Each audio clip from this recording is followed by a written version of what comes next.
Lawmakers on Capitol Hill holding a hearing on conditions in U.S. military housing. Some military families in Florida say they're suing over mold in their homes on an Air Force base. And a mother who lives in Fort Hood, Texas, says all 5 of her children got sick because of the terrible conditions.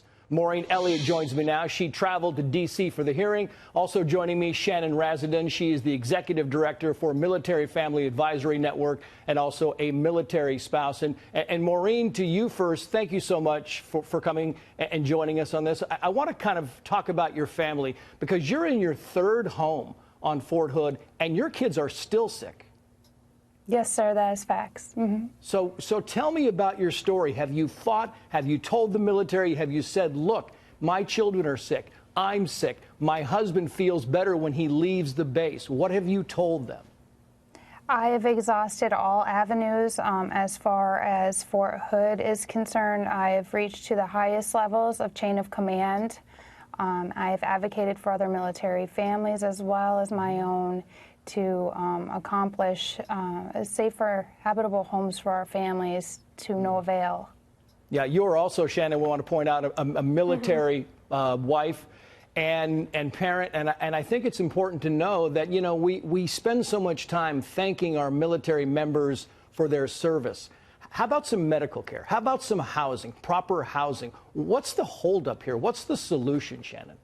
Right. So we started hearing about this issue anecdotally through our network about a year ago. And so we decided that we really need to take a closer look at what was happening in families' homes.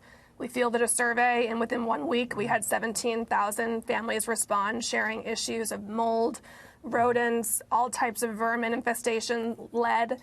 And so we really realized that this was a national issue. It was systemic. It wasn't a one-off scenario. And so this is something that families need to, feel that they can trust the military again. And so this is something that we are really hoping a tenant bill of rights comes forward so that military families have something to fall back on and something that we can all work on together. And while Shannon was talking, Maureen, we were looking at some of the pictures of the housing that military families are putting up with there, and particularly some of the housing that you've had. What do you tell your kids, Maureen? What do you tell them when they're sick all the time and you don't have really the ability or power to move them someplace safe? It is the most hopeless, helpless feeling I've ever had in my life to have to look my children in their eyes and tell them there's nothing that I can do beyond what I have done to ensure their health and their safety at this point. And that is a moment of weakness that I've never thought I've had to ever experience in my life. And it makes a mom, as a parent, you feel defeated and depleted. Yeah, as any American. I mean, you know, the military does so much for us. And Shannon, did the senators seem amenable today at the hearing? They did. Everyone is angry about this. This is a bipartisan issue. No one wants to hear about military families struggling in their own homes. As we look ahead to the holidays, we have families that have been displaced for more than 100 days. And so imagine not knowing when you're going to be in your house, if you can set up a Christmas tree in your home.